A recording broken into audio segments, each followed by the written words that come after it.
this marks a new beginning. Thanks for supporting a total reinvention. The soul is still here, but the vibe's a little different. Unpredictable, hide the kids and the women.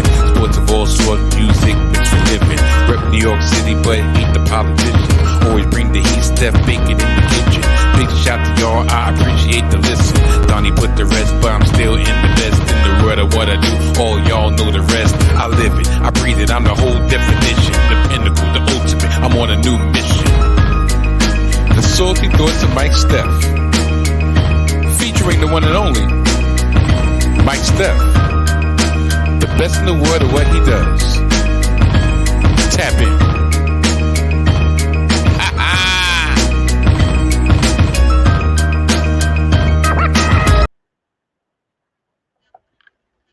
I'm the best in the world of what the fuck I do. I ain't bragging or lying, I'm spitting the truth. People want to clown cause I'm missing a tooth. Actually, 4 of them, I got nothing to lose. Last 30 years lived the life of a fool. Stunted growth willingly in the quest to be cool. Took into my 40 to discover the jewels. On my Johnny Knoxville, I'm a stubborn ass mule. Bang my head on a wall that was made out of brick. That was the Donnie Ooh dude, he was sort of a dick. Now I'm kinda glad he no longer exists. Made room for Mike Steph, no gimmicks or tricks. Air smell fresher, walk around with no pressure. Changes in my life were all for the better. This is my reality, too old for the meta. X marks the spot, made of a different texture. From a different cloth, wasn't born to be soft. My mother raised a king, destiny of a boss. From a different cloth, wasn't born to be soft. My mother raised a king, destiny of a boss. What up, people? What up, people? I said, what up, people? Welcome to another edition of the Salty Thoughts of Mike Steph podcast, featuring the one and only Mike Steph, best in the world at what he does. Yeah, man. How's everybody doing out there? Hope everybody is well. Yes, it is Mike Steph, your favorite saltiopath, back and better than ever. And somebody was like, what do you mean better than ever? Shoot, every day I wake up, every day I'm blessed to wake up on this earth and enjoy my family and friends is better than the day before, because we're only looking forward, no looking back.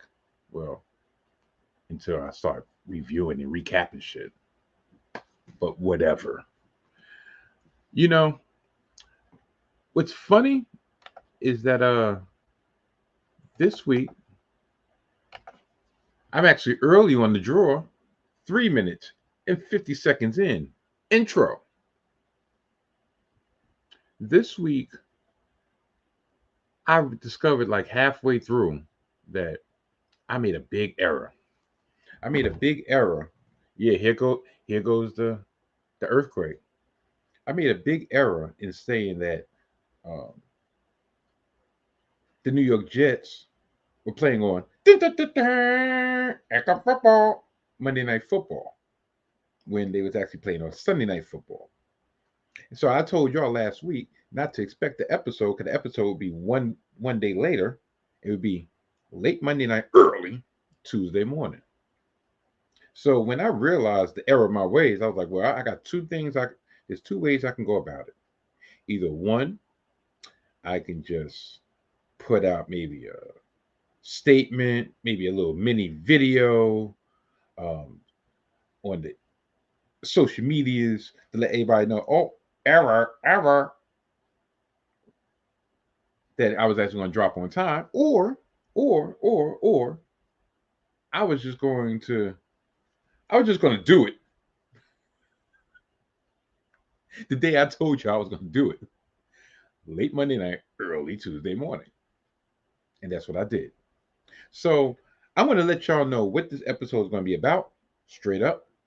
If you couldn't tell from the beginning, or you couldn't tell from the title of this week's episode, it's the title is Shake It Off.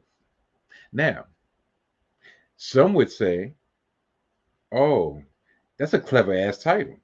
Why is it? Why is it? Because you're going to talk about the New York Jets and their very frustrating loss this past Sunday night against the Kansas City Chiefs, against this full couple of tight end Travis Kelce and pop megastar Taylor Swift, and that would just be a witty antidote, a witty title to say, players gonna play, play, play, play, play.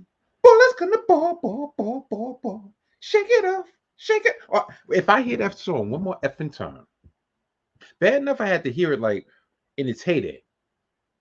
Bad enough I had to see the images of what I saw this past Sunday night, which I will get into when I get into my Jet recap. But your boy, Mike Steph, as I said at the very beginning, as I said in my little verse of the week, as I said in my little preamble, if you will, I can't say monologue because every week that I don't have a guest of the monologue, that I'm made from a different cloth. I'm made from a different texture. And I am a man of a certain age. And I am from the era of the original Shake It Off. Mariah Carey. Gotta shake it off. Gotta shake it off.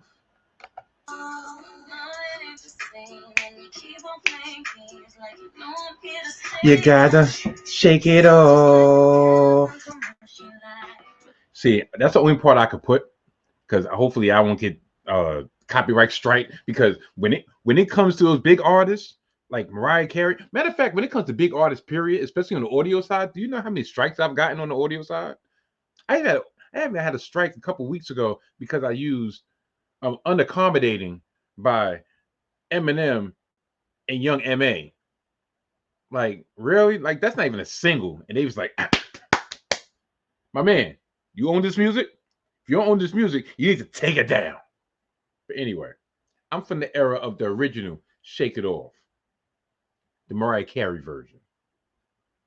And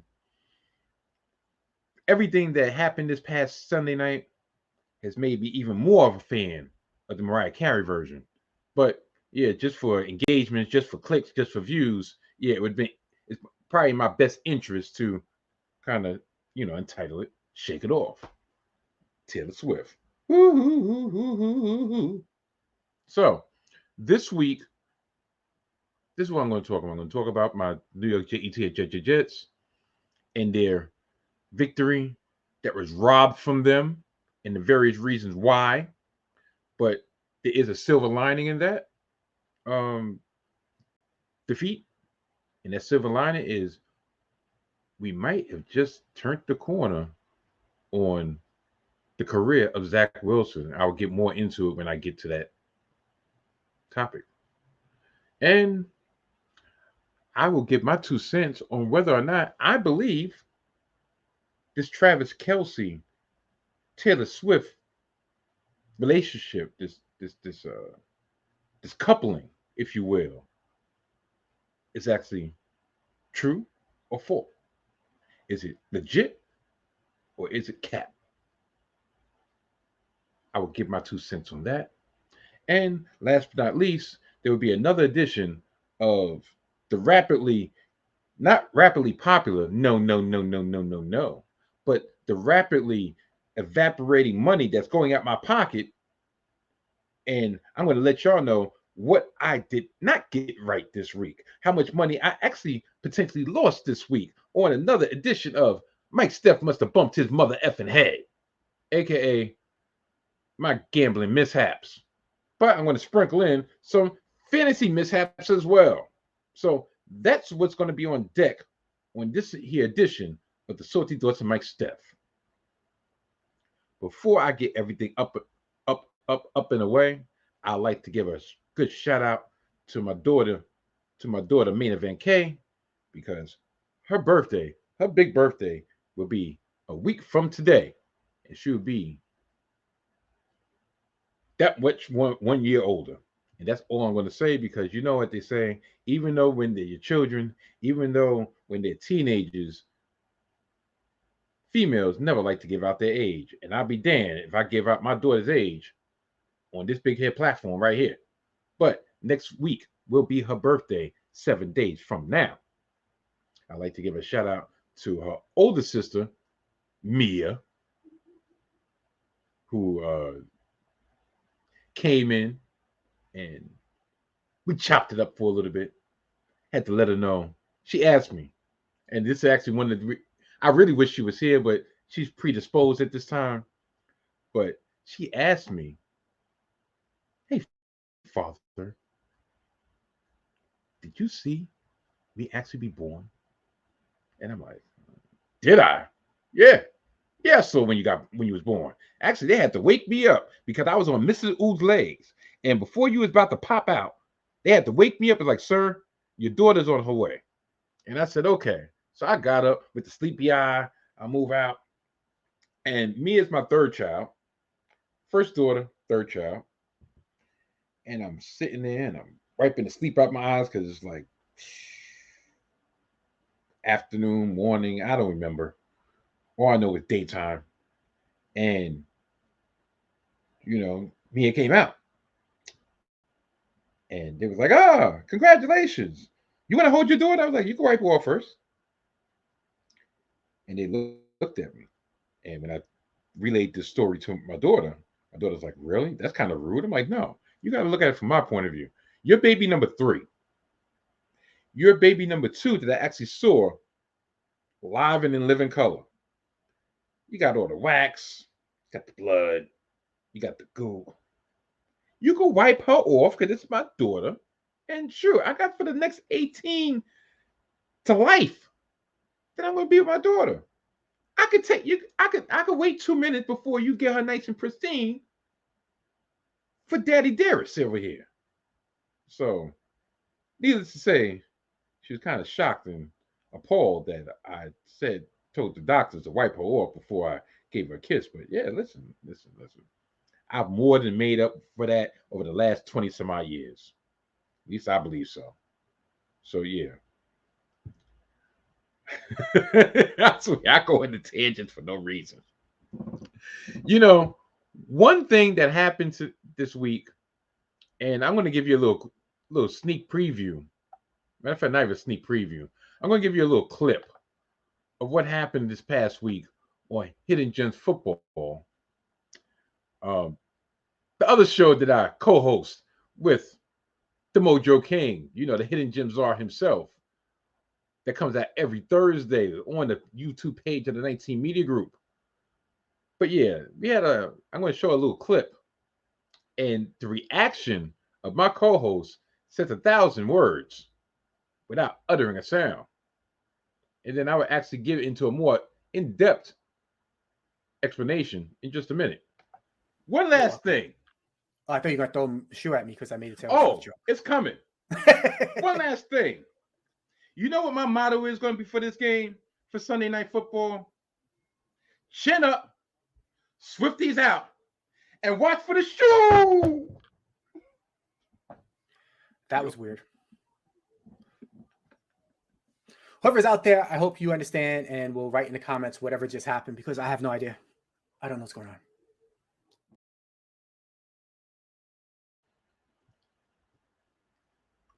When I say the look of bewilderment on the Mojo King's face is like, my partner's a fucking fool.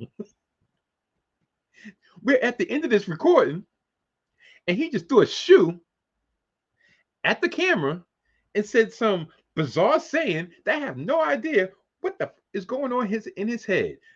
Mike Steph must have bumped his mother effing head. Now, for my listeners and my viewers that once again probably agree with him, like, what the hell was Mike Steph doing? Okay, wrestling fans will know this. Non-wrestling fans will know this now. This is a female wrestler on AEW named Toni Storm, and her character is like this old 1920s, 1930s pinup actress, and one of her catchphrases right now, well, one of the catchphrases when she's being interviewed, it's almost like the pep talk right before you're about to, a director would give you, or before you're about to go on camera, is chin up, tits out, and watch for the shoe. And then she walks away. And the next thing you know, you just see the shoe getting thrown at the interviewer, like, hey, what the hell's going on? So, being the fact that Hidden Gems football is a more family friendly platform than AEW apparently, and the Salty Thoughts of Mike Steph, I had to like improvise and say Swifties, to kind of coincide with the New York Jets and the Kansas City Swifties, Kansas City Chiefs. So I said that, but I said it and did it without his knowledge. So that's probably like, hey, what the fuck? But what I really wanted to say was the following. And this is probably going to be way more vulgar and probably going to go over a lot more heads than what I did on Hidden Gems football. What I wanted to say was this. You know what that old saying goes? Chin up, dick out, and watch for the goo. Like when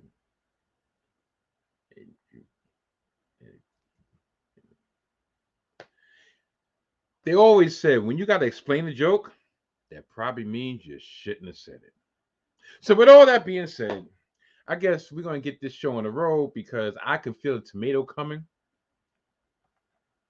And I do not want to be the one splattered in red. So with all that being said,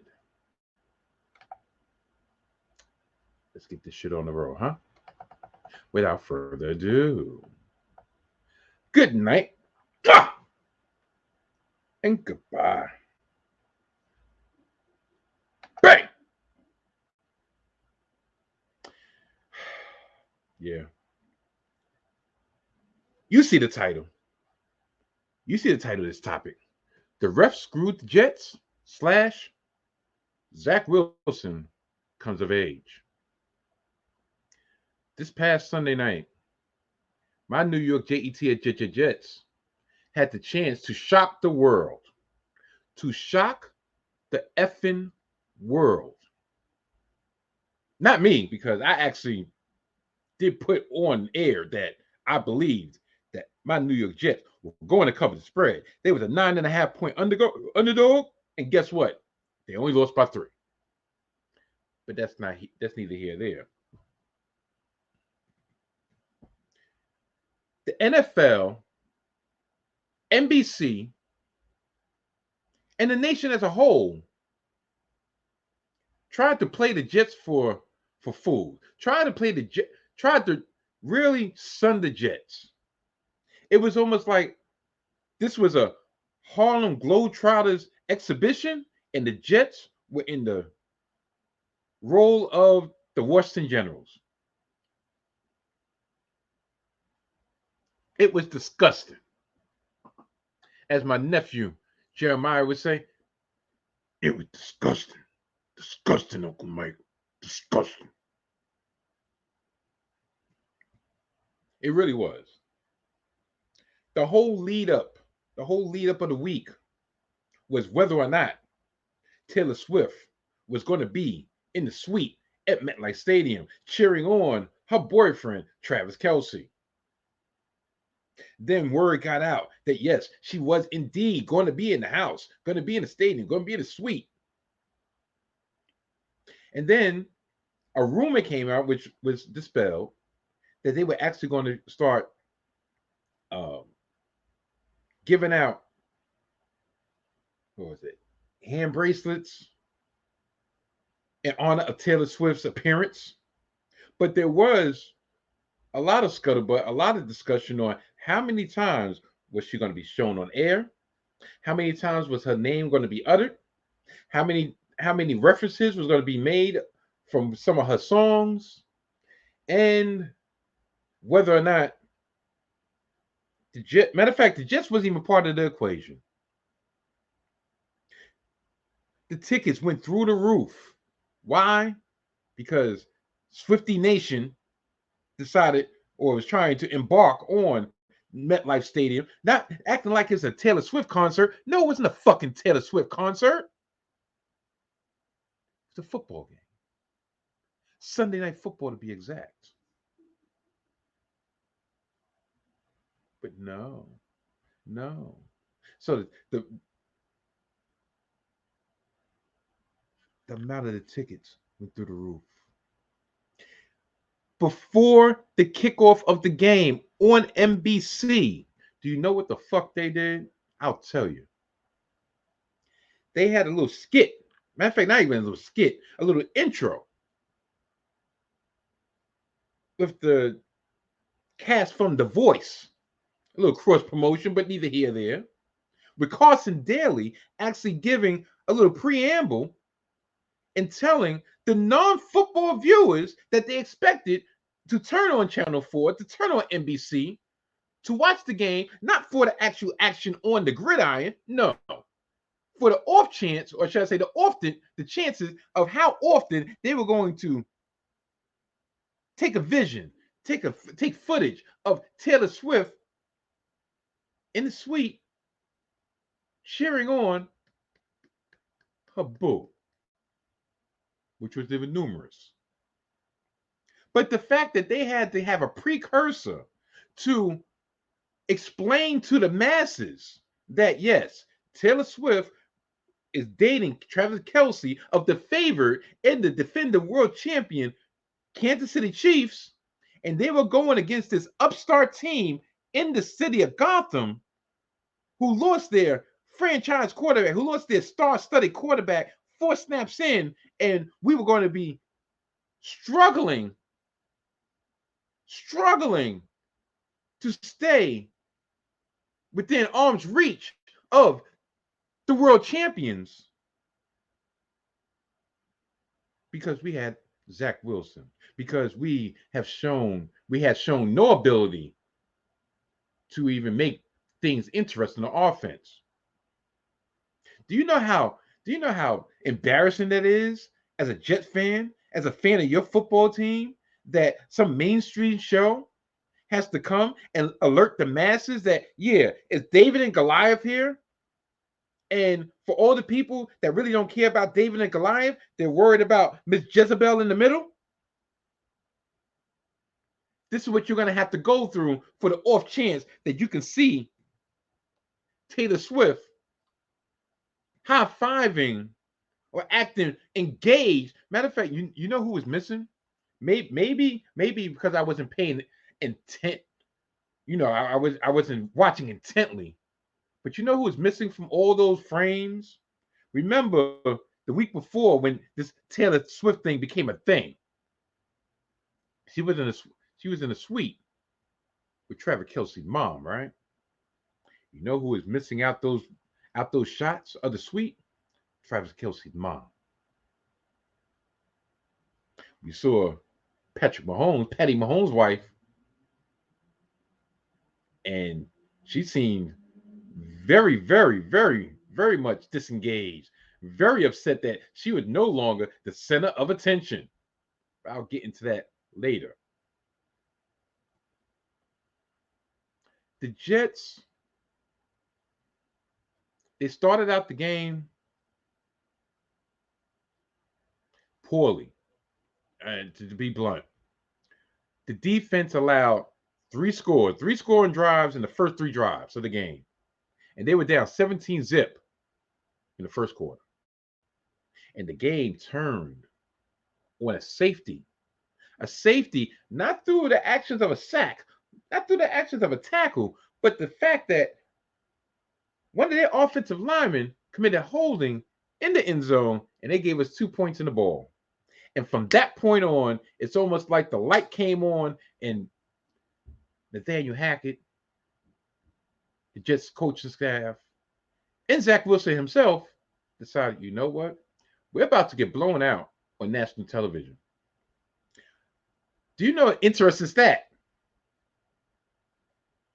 Do you know this is the first Sunday night football game for the New York Jets in over 12 years?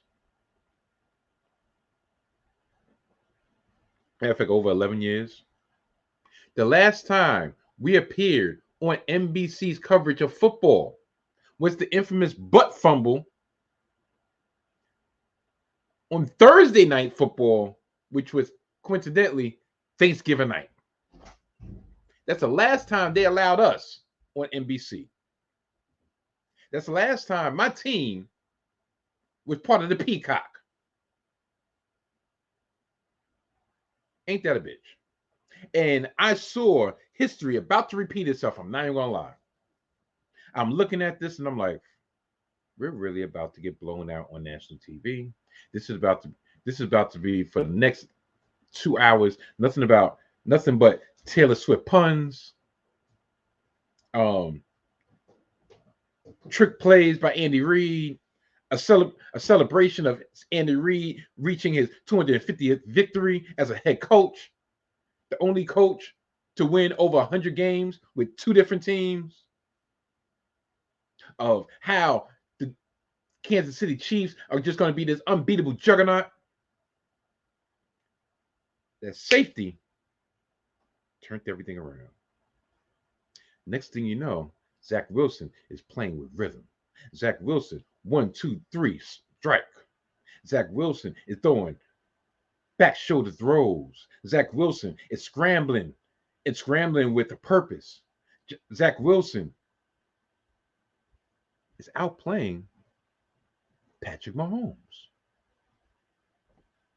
Do you know Zach Wilson threw for 2 touchdowns, 0 interceptions?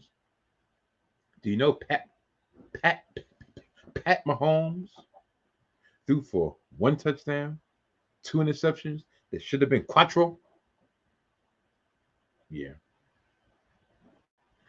CJ Mosley dropped a gimme interception. He made up for it later on, but that interception that he dropped could have went back for 6. Zach Wilson rallied his team from a 17-0 deficit to tie the game at 20 apiece in the 4th quarter on a 2-point conversion in which he scored it his damn self. The momentum was on our side. This was going to be a coming-of-age story. Coming of age, no Memphis Bleak.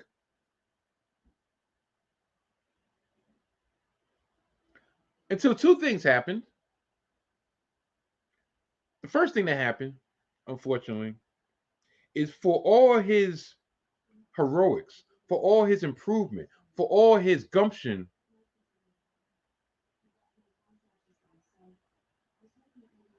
a critical fumble of a snap when we was on a potential drive to win the game.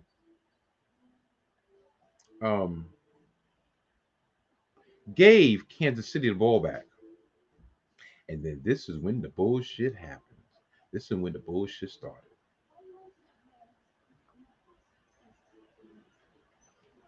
That fumble happened with a little over 7 minutes remaining in the 4th quarter, remaining in the game. Do you know that the New York Jets never got the ball back? For a myriad of reasons. A lot of those reasons had to do with the Zebras, the Tom Willises of the field, the referees,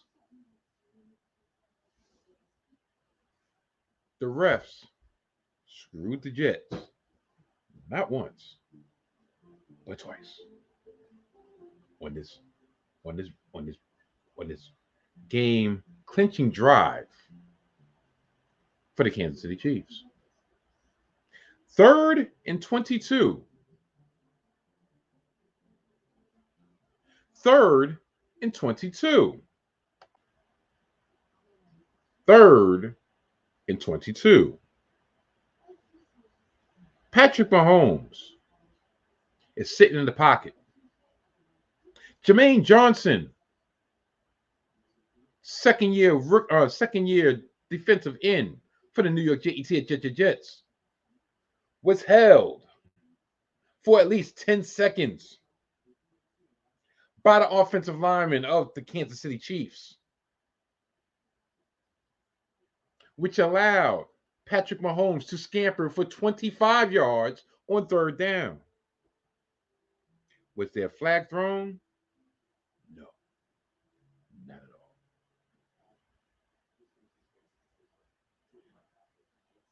The penultimate play of this game.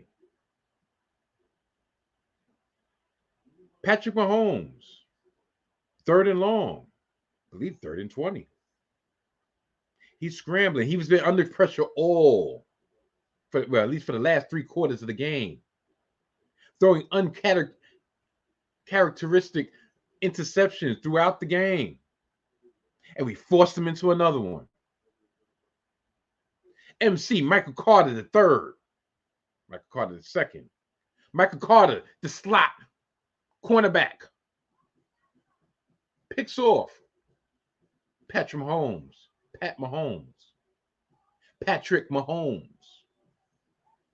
for a potential game-winning drive until you see a piece of yellow laundry on the ground. And I'm like, I know they didn't do this shit. But what's so egregious about this was, if you look at the replays, and I wish I could put the replays up here, but better safe than sorry. If you look at the replays, the referee did not throw the flag until Michael Carter came down with the interception. Was there incidental contact? Was there illegal touching? Perhaps 10 yards back. That contact did not prevent Valdez-Scantling from catching that ball. Excuse me.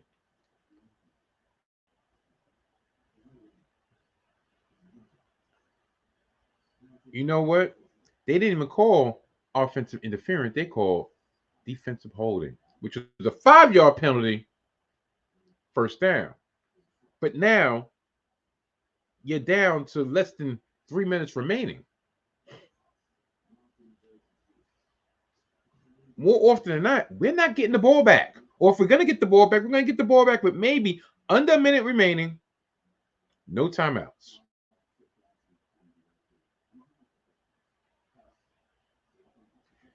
You know why this happened, right? You know why this happened, right? I could tell you exactly why it happened. First of all, because the referees are freaking idiots. Idiot. I'm not even going to say the game is fixed. But I will say this. I used to root for the Chiefs when they were in the playoffs, because a lot of times my team is not a part of these playoffs, and just to keep my interest, I had to pick a team. But now I know exactly how Cincinnati Bengals fans feel with the convenient flag on a play that 9 times out of 10 is not going to be called. Bailout plays. There's no way in hell you could have, for at least this evening, America's team, Taylor Swift's Boo's team, lose on the grand stage of Sunday Night Football with her in attendance by the lowly, incompetent New York Jets. So when the league actually has on their Twitter page, on their X page, excusez-moi, and I'm going to put this out there. And of course, just of course, matter of fact, here we go.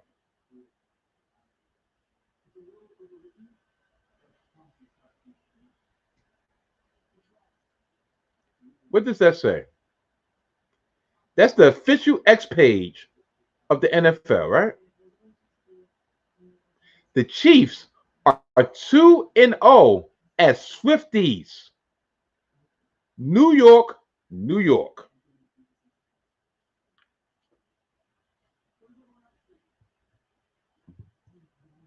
So, you mean to tell me, as a New York Jets fan, and you have two very questionable calls, two egregious calls go against your team, and in a lot of ways prevented your team to even have the chance to win that game? Am I not supposed to feel away?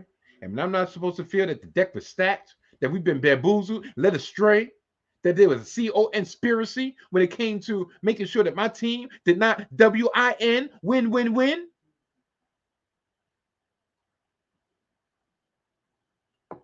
Am I just supposed to shake it off?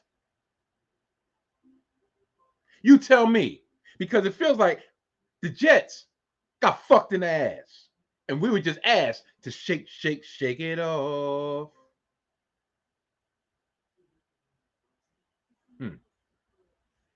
Some bullshit. Silver lining to this game was the following: Hackett learned how to use his personnel when it comes to Zach Wilson and Zach Wilson's skill set, and not the skill set of Aaron Rodgers. Oh yeah, by the way, yeah, I know this should have been front page news, but being the fact we have to deal with some dimwit twit in the freaking suite, it kind of went over my mind, went over my head too. Do you know who is back in the building? You know who is back on the scene? Aaron Rodgers. Yes, he flew from California to come and talk to the team and give them some moral support and pretty much tell them, yo, cut the bullshit. It's only 4 weeks into the season. Stop pointing the finger. Long season to go. Look, I'm trying to do my part. Y'all need to do your part. Rally together, rally around. RELAX.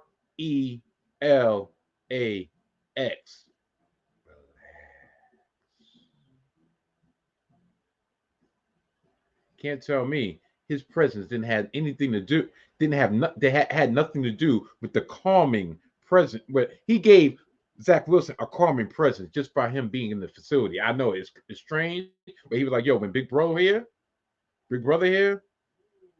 meant the world to him. He should have been a story.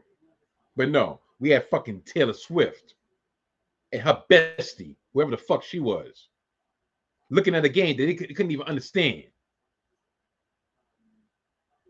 Travis Kelce. Remember everybody was trying to say Travis Kelce should get an invitation to the barbecue? Sure, he used to like the sister, but cut the sister off for Taylor Swift.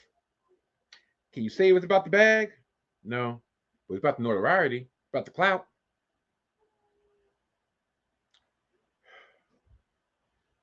But back to my New York JT at Jets.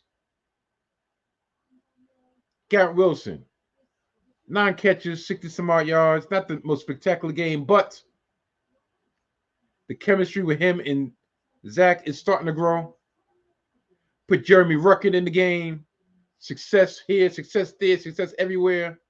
We had a CJ Uzmana sighting with a touchdown grab. Tyler Conklin should have had a touchdown grab. We had signs of life. One thing that we do have to reconsider is Dalvin Cook. Maybe there's a reason why Dalvin Cook took so long to get signed, and that he took our offer of $8 million because he looks washed. I'm sorry. I don't know if it's lack of motivation because the reason he came here is no longer here, Aaron Rodgers, but I would tell you this from a Jet fan perspective, if you will. If Brees Hall is able to give you 100%, if he's able to go 100%, you need to ride that man, because right now I can see it. I can see it bubbling underneath the surface, and I can see it about to bubble onto the surface. There's problems in that running back room. There's problems. Brees Hall is like, look, I showed y'all that I am that dude when you feed me. I don't mind sharing the load with Michael Carter. Y'all brought in this next dude that's taking carries away from me, and he's not even producing. I could see it. After Brees Hall hit that long run, he got up and did this motion. In other words, feed me. Feed me, Seymour. And I can't agree anymore. Then feed him, Seymour. Let him eat. Because right now, every time Dalvin Cook comes in the game, I'm like, that's a play that could have went to Brees. That's a play that Brees probably would have got 4 or 5 extra yards. Bruising. Like I said, if you're going to split the load between him and Michael Carter. I know Michael Carter's third down back for a reason. Understand that. Dalvin Cook I know it's one of those things of you gotta put him in the game to show, pretty much make him earn his money. But if he's not earning his money, it's being a detriment to the team. Next week, it's the Sean Payton Bowl. The 1-3 Jets against the 1-3 Broncos in Denver. Do you know they already have us as an underdog, which is blasphemous? I know you're probably like, what do you mean it's blasphemous? It is. They got us as a 2.5 point underdog, which, tell you the truth, being the fact Denver's at home, in reality, they have us as a favorite as a half point favorite, because usually the home team gets 3 points. But yeah, Sean Payton, you think we forgot about everything that you said? We ain't forget about nothing you said. You lucky that you 1-3. If it wasn't for a mistake by Justin Fields, and it's actually the same realm as Zach Wilson, but I digress. If it wasn't for a mistake by Justin Fields, guess what would have happened, Mr. Sean Payton? You'd be 0-4. 0-4, coming off letting Miami drop 70 on you, and then becoming the first victim of the Chicago Bears. Well, guess what? You're going to be a victim. You're going to be our victim. That's right.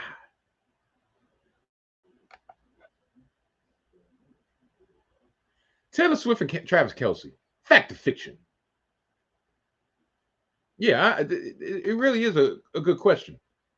Is it fact or fiction? Are they really an item?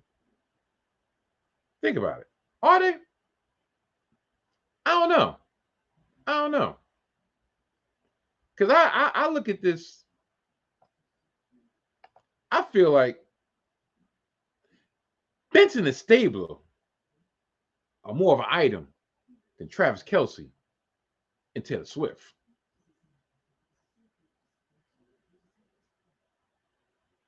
There was a video after the first sighting, after the Bears game, and they're walking down, and there was no type of PSA. There was no chemistry whatsoever. She doesn't even look like his type. Not like I know what his type is, because trust and believe, I really don't give a rat's ass. Does he look like her type? Somebody said this in the media, and makes a lot of sense. Since when have we ever known about Taylor Swift's relationships? Only time we knew about her relationships were after the fact, when she wrote a fucking song about this no good motherfucker that did her wrong. But now all of a sudden it's on Front Street. It make me wonder if Travis Kelce shaved his beard and only left the mustache because in reality Travis Kelce is the beard.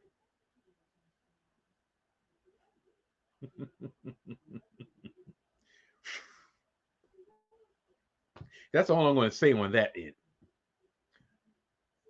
Because some people say, why would she do all this? She doesn't need the publicity. Perhaps she doesn't. But what's in it for her? Think about it. What's in it for her? He's getting all the perks out of it. If I see one more fucking commercial with Travis Kelce, it'll be too soon. He already got the Pfizer commercial. Don't get one shot, get two.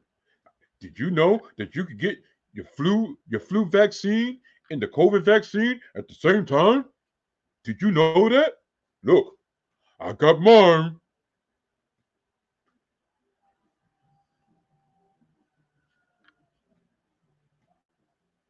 Did you know that this little dude with the perfect score and credit is my hero? And then they do a little chest bump.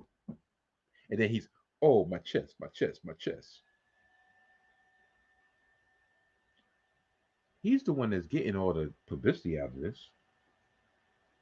Doesn't he have a podcast with his brother, Jason Kelce, of the Philadelphia Eagles? Even Jason Kelce, I believe, when it first was asked, it's almost like he was trying not to spill the beans of what it really was. And he just kind of like, you know what? Damn, I'm about to blow my brother up.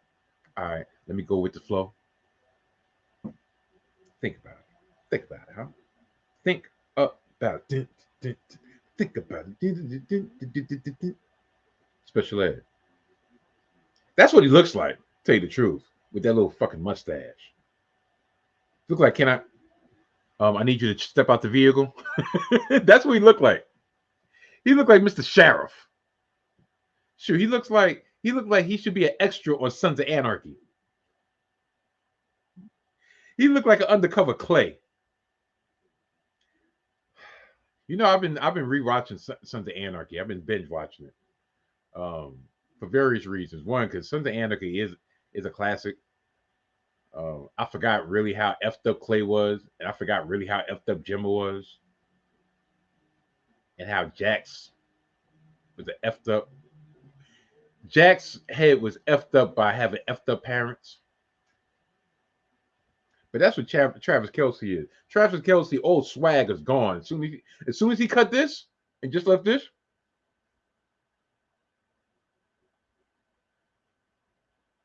how would I look with just a mustache? Mia. Yeah. How would I look with just a mustache? How would I look with just a mustache? No, just a mustache. Come so they can hear you. You don't have to be on screen because I understand, but no goatee, no beard, just this.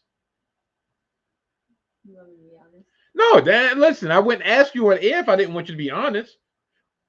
We don't play those type of games on a salty daughter Mike Steph, especially when I ask my trusty daughter Mia. Trusty daughter Mia. Oh, go ahead. Yeah. But I look like a pedophile. Okay, you said it, not me. But thank you. I would look like SVU. I would look like Benson the Stabler. I would look. This would be their face. You know, that would be their face. What happened? Why does Mike Steph look like that? I don't know. Maybe it's because I'm so used to like the beard and everything. You're so used to the beard, right? Yeah. All right. Yeah. No, I can't. You wouldn't look. I would look like a pervert. I would keep my kids away from me. If you had children and you was picking them up from daycare, you would cross the street when you saw me coming. Yeah. Especially being the fact that I yeah. So wow. And they'd be like, I'm like, no, come on. Sorry, don't do it. You don't. Nah, trust me. But you wait. You don't remember me without my beard? No. I used to just remember. I used to always just have a goatee. I never had just a mustache, but I had a goatee. I've only had the beard for about 7 years. I remember you talking about it, like, okay, I'll have my beard for like the winter and then the spring, summer, I'll do a goat. But I don't remember seeing you with it. Wow. There was a time for years I could not get this beard to connect. It was like all splotchy and everything, right? And so I'll always just keep the goatee. And then I think I was a late bloomer when it came to a lot of stuff. So right around in my 40s, all of a sudden my beard started being able to grow fuller. And I was like, you know what? Okay. Now in the wintertime I used to try it, but I'm just not that patient because after a while my face just, so I always want to keep it down. But I can't picture myself, like I look at pictures now without my beard when I just had the goatee and I'm like, wow. But yeah. Wow. She said I look like SVU. I'm sorry. That's crazy. That's crazy. You know. I swear. If Mia was Mikey, I would have him hemmed up just like that. But being the fact that Mia is Mia, I digress. But yeah, I personally think, matter of fact, do you know anything about this Taylor Swift shit? Did you hear anything about this? Taylor Swift and her football boyfriend? Okay. All right. I'm sorry, not to say that. Yeah, Mia doesn't do the pop star thing. She's into insecure music. You know, aka neo soul, aka coffee shop music, aka what was it? Hookah music. Yeah, hookah music. It is not hookah music. Hookah music, I don't know. Hookah music is more like, what is that? Reggaeton? That I consider. I thought Summer Walker was hookah music. She is not. Listen, that's Kayla's territory. She can tell you what's that for. But neo soul, insecure music. It's not coffee shop. It's the type of music. It's the type of music that when you go to see it when you go to see it in public, if you go to like a little, pretty much like a poetry session, they don't clap. They.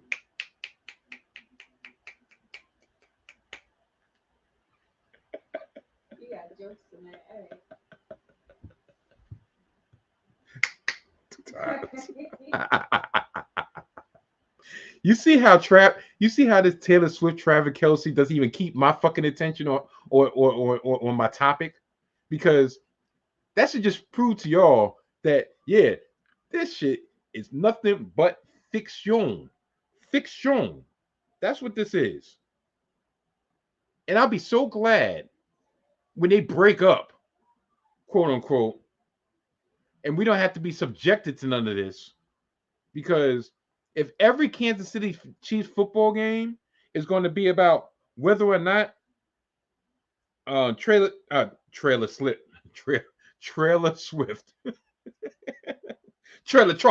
Trailer Park Trash. If every Kansas City Chiefs game is going to be about Taylor Swift and her interactions with the various people in the suite, and showing how how engaged she is on a game that she has no knowledge of, and how the Swifties are going to swiftly buy up all the tickets. The NFL is going to stand for not for long, because a lot of fan base is not going to really give a rat's ass about none of it, because it really isn't. It's gonna be ridiculous. It's gonna be effing ridiculous. Shoot, fucking Taylor Swift. Anyway, I swear I feel like ramming my head against the wall for even spending so much time talking about Taylor effing Swift. But that's a great segue for Mike Steph must have bumped his mother effing head. AKA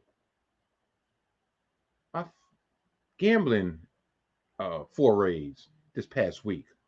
I'm gonna keep it short and sweet this week because in reality, I only lost one parlay because the first parlay I made sure I skewed FanDuel because FanDuel can keep their chin up and watch for the goo. Anyway, look, I'm gonna keep on putting that shit in there until y'all get it. So I went strictly DraftKings. The first parlay was a 5-way parlay that would have garnered me about $280 if I would have hit. But of course I didn't. And tell you the truth, out of my 5 picks, guess what? All of them were wrong. All of them were wrong. My first pick was Miami plus 2.5. I didn't pick them to win, but I picked them to keep it close. Guess what? They lost by 28 points. They got blown the fuck out by Buffalo. That was a statement game by the Buffalo Bills. And I can't even give Bills Mafia enough credit. Because the Buffalo Bills were the team that took my Aaron Rodgers out of play for the fucking season. So, but I don't know who I hate more, Miami or Buffalo. Either way, in this case, I hate Buffalo more because Buffalo cost me my parlay by beating ass more than 2.5 points. They bust their ass. And it was a nip and tuck game until it wasn't. It was 31-14 at half. What kind of game is this? It's almost like they wish they had some of those 70 points to spread out amongst two weeks. Guess not. Guess what happens when you blow your load against inferior competition? You don't got nothing left in the chamber. Now, my second leg, because I'm a fucking idiot, I actually bet on the Denver Broncos. I actually bet on that game because I'm a degenerate. I actually bet on the Denver Broncos to cover the spread of 3.5 points. Do you know that Denver was down 28-7 at one point? Yeah. You know, Denver won by 3 in the closing minutes. So they won by 3.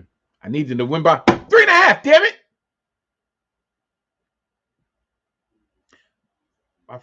My third leg.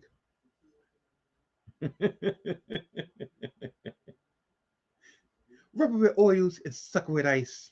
Now I'm sweating. My mind is in paradise. Anything goes when it comes to hoes, you know, pimping ain't easy. Pimping ain't easy. Pimping ain't easy. Pimping ain't easy. When it comes to pimping hoes, I'm a gigolo. And when it comes to pimping hoes, it ain't easy. First name Smooth, last name B. When it comes to pimping hoes, I do it heavenly. Man, chicken ain't greasy. My third pick.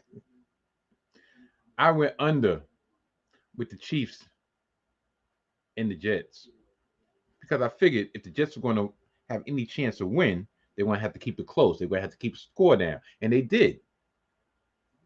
They just didn't keep the score down more. Keep the score down enough for me to actually cash in. But at this point, it didn't really make a sense because the Broncos and the Dolphins blew up my fucking parlay. The over-under was 41.5, and of course, the total of the Jets game was 43.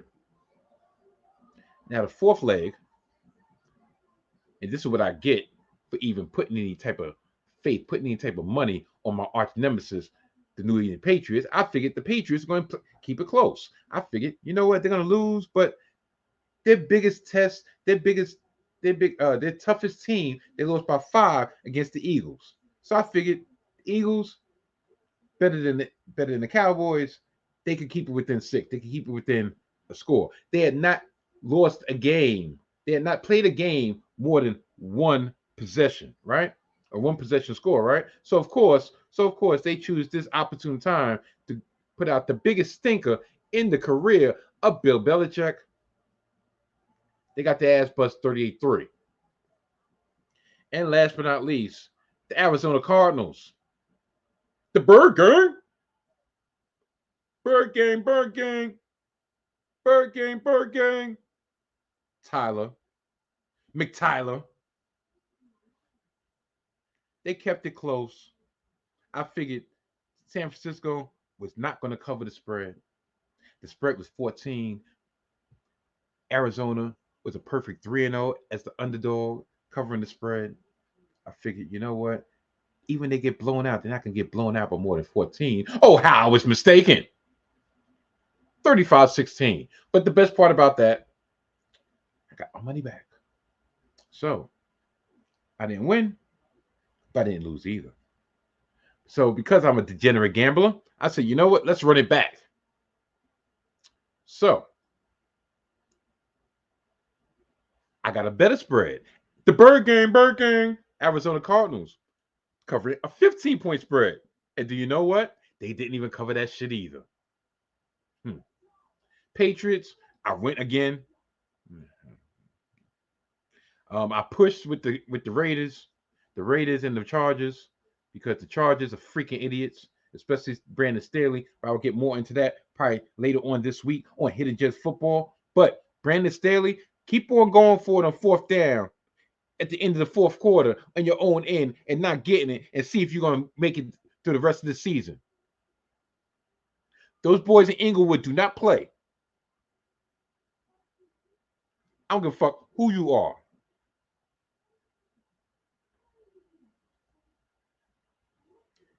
The only thing I won, the only thing that I hit on this parlay, because I did a 2-pick single game parlay with the under for my Jets, which they didn't cover because they went over, and for them to cover the 9-point spread. Of course they did, because they only lost by 3.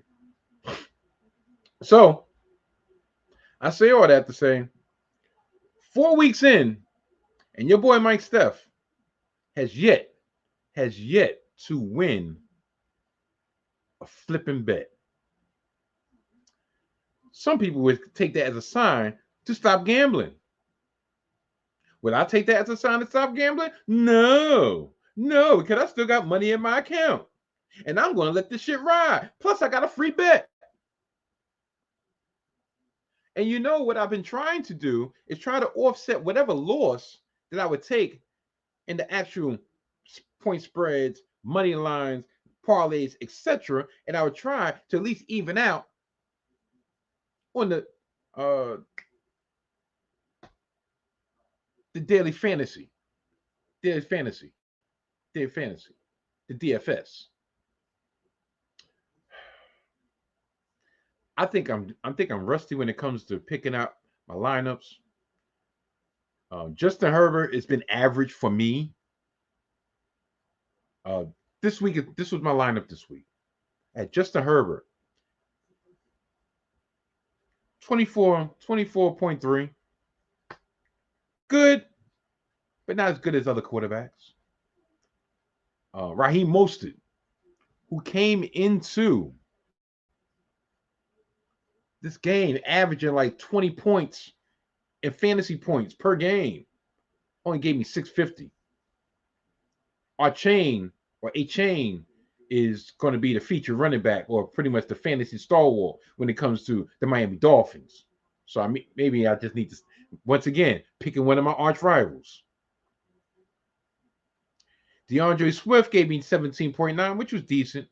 Puka Nacua, I swear, he's like easy money right now. He gave me 34 points. He had 163 receiving yards, 9 receptions, and a touchdown. Game-winning touchdown, to say the least. Brandon Ayuk came back with a vengeance, 23.8. Adam Thielen gave me 15. Think about it. Adam Thielen I got for 4,500. He gave me 15 points. More than worth the value. That was a value pick if you ever seen one, and I can't even knock it. Now, if I wouldn't have had three people in the cold, who's this dude? Donald Parham Jr., the backup tight end from the Chargers, gave me 0. Mike Evans got hurt, only gave me 3 receptions, 40 yards. Of course, that allowed Chris Godwin to go off. Go figure. Who actually was going to be my pick because I could have got him at a cheaper price than Mike Evans. But since I had some money, I was tricking it off. I said, you know what? Mike Evans been doing the damn thing. Let me throw to Mike Evans and Chris Godwin into being the man.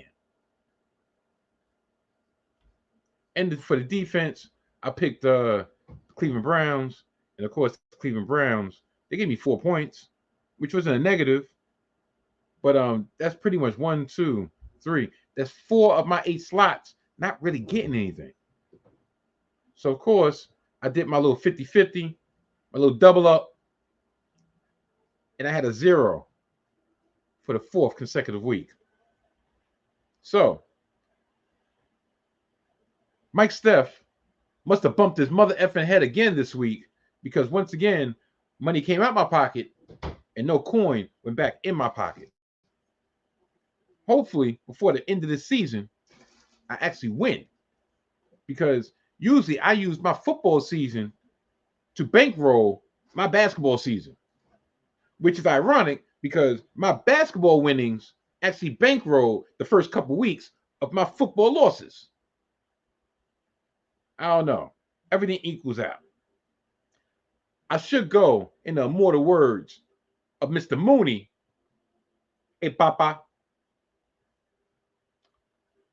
I don't mess with the spreads. I don't mess with the numbers. I don't mess with the money. I don't mess with the over-under. I don't mess with none of that. Go strictly money line. Therefore, it's a winner. It's a loser, Papa. The spreads are too tricky. The over-under, they can fix the points. Winner, loser. Plus, you get better odds, Papa. That's been ingrained in my head. And for some reason, this week, I went straight spreads. Why? I don't know. Cause I guess I had a little Adam Page in me. It was on some coward shit. Yeah. So hopefully next week, Mike Steph will bump his mother effing head on some coin and actually get some bread. They don't call me a sociopath for a reason, for no reason, right? But if you want to see sociopath in action amongst, civilians, you need to check me out. Actually, check out Hidden Gems Football every week, every Thursday to be exact, on the 19 Media Group page or on the 19 Media Group YouTube page, hosted by the Mojo King and myself. New episodes drop every Thursday to be exact. Sometimes, matter of fact, not sometimes, every Thursday you will get the newest episode of Hidden Gems Football before the kickoff of Thursday Night Football. I don't give a fuck if it's 2 minutes before Thursday Night Football. You can't say we didn't drop that shit. And that gives you 2 minutes to get up on the latest odds and ends concerning Thursday Night Football and to get yourself prepared for this upcoming week's slate of games of NFL action. Here's just a sneak peek of what you can expect on an episode of Hidden Gems Football. Last and maybe at least on one half, is this game is my survivor pick of the week, in case you were curious. Oh, wow. I wonder why. I swear, that is so gutless. That is so gutless. Hey, man, after last week, I have no more guts. I am just going with my one chance and going with the right thing. And that is the 2-1 Kansas City Chiefs are heading over to New York to face the 1-2 New York Jets. Kansas City Chiefs are 10-point favorites, and the projected total is 42.5 points. That means they are expecting the Chiefs to score 26.25, while the Jets score 16.25. How the Jets are going to score 16 points, I have no idea. Me neither. Only the Jets could go from being a Super Bowl contender less than 3 weeks ago to the worst offense in the league in 4 snaps. This is going to hurt me. And you see how my bravado has steadily declined over the last couple of weeks of hidden gem football. Remember when I said, yeah, which score? I didn't say it. Yeah, I said it, but just on the fact that we're just not going to be able to garner any type of offense. So the over-under, I'm going under. The spread, no, we're not covering the spread. The Kansas City Chiefs are going to cover the spread. They're going to beat us by 10 points, even though, yeah, they're going to keep beating us by 10 points. So the Chiefs, money line, the Chiefs. Matter of fact, you know what? Look, I got a little bit more bravado in me. Chiefs, money line, the Jets to cover, and the under. Yeah, and I am going to put money on this game because I'm a flipping idiot. So listen, I can't go out like a sucker, you know. So yeah, that's my prediction. Bank on it. I don't. Your eyes don't look like you're banking on it, my friend. I'm trying to stop the tears from welling up in my eyes. Y'all don't understand. I swear, y'all really don't understand at all. Yeah.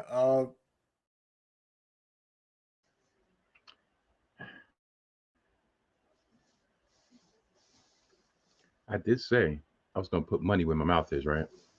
I did say to bank on it, right? And 2 out of 3 ain't bad because unfortunately, I did say that the Chiefs are going to win. I did say we were going to cover the spread. The only thing I was off for was the under because we went over. So the bravado is back, baby. The bravado is back. Yes, I'm a flipping idiot for putting money on it, but at least I'm not gutless. No, stop. Let me stop. I swear, a little part of me, I'm not going to lie, a little part of me was hoping that the Jets won for 2 reasons. One, because that would have been like the best present ever. And it would have proved to the Mojo King that sometimes the safe bet isn't the best bet. But the Mojo King was right again. Ain't that a bitch? But yeah, all that and more every week, each week on Hidden Gems Football. Check us out. That brings us to the end of another edition of the Salty Thoughts of Mike Steph podcast. I'd like to thank each and every one of y'all for making me the podcast y'all like to y'all choose to view and the one y'all choose to listen to. Next week will be more of the same. Perhaps not. I don't know. Me and Mrs. U was discussing some things. Actually, not really discussing, it was more in passing. About maybe tweaking the subject matter just a little bit. Not even tweaking the subject matter, but maybe me and Mrs. U can sit down and give a current event edition, or who knows, maybe we can have another rabbit up our sleeve, and maybe having a quartet. I don't know. It depends. I'm on vacation next week, so I will have more than ample enough time to give the masses what they richly deserve. But yeah, But one thing that will be definite is the fact that you will see this handsome mug, this debonair, dashing face of mine on the screen near you. And you will hear this luscious voice through a speaker near you. Speaking of audio, the Salty Thoughts of Mike Steph podcast is available on the following platforms: Spotify, Apple Podcasts, and Google Podcasts. New episodes drop on Wednesdays. You can check me out on X at Mike Steffens _. You can check me out on the gram at Mike _Steph. And you can check me out on TikTok at Mike Steph _. No matter what you do, please support. Tell a friend, tell a friend, tell a friend, tell a friend, tell a friend. Please press that like button, press that subscribe button, and leave a comment. Like I've told y'all in the past, and I will tell y'all again. I would say I'm not a sensitive mother effer, but at times I can be. But in this case, it really doesn't matter. If you don't like what the fuck I'm doing, put it in the comments. If you do like what the hell I'm doing, put it in the comments. If you just want to say what up, put it in the comments. Engaging is caring. Or, as this shirt says, just do it. Yeah. You know, one thing I will say before I get out of here, and I'm not gonna be more than 4 minutes because I'm looking at the time and I'm actually making great time. This week in New York, we have flooding all over the place. We have flooding in various train stations. We have flooding on the roads. And the one thing I don't understand about my fellow New Yorkers, and probably this is more like a societal question, but the one thing I don't understand about people is this. If someone tells you, hey, this road is flooded. Hey, this station is flooded. Why is your response? Well, how long is it going to be that way? Half your mother effers, if your toilet overflows, your toilet's out of commission for at least a fucking day. But if there's a road that's flooded, if there's a train station that's flooded, if there happens to be no bus or no train or no cab coming through your area because of torrential downpours causing a flood in your area, why is the first thing out your mouth? Do you know when the next cab is going to come? Do you know when the next train is going to come? How long is it going to be this way? And then when the person says, well, you know, we just had a major storm. It's a flood. So as soon as they're able to clear the water, service will resume, you know what the answer is out their mouth? Oh, if you don't know, just say so. I swear. Some of y'all need 5 fingers across the face. Some of y'all need the hi hater. Yeah, I'm showing my age on that. So let me get out of here before I really start going to the hip. Hop, the hip to the hip to the hippy dippy hop at the door stop and bop it to the bang bang boogie, the up jump the boogie to the boogie to the boogie to beer. Now what you hear is not a test. I'm rapping to the bird.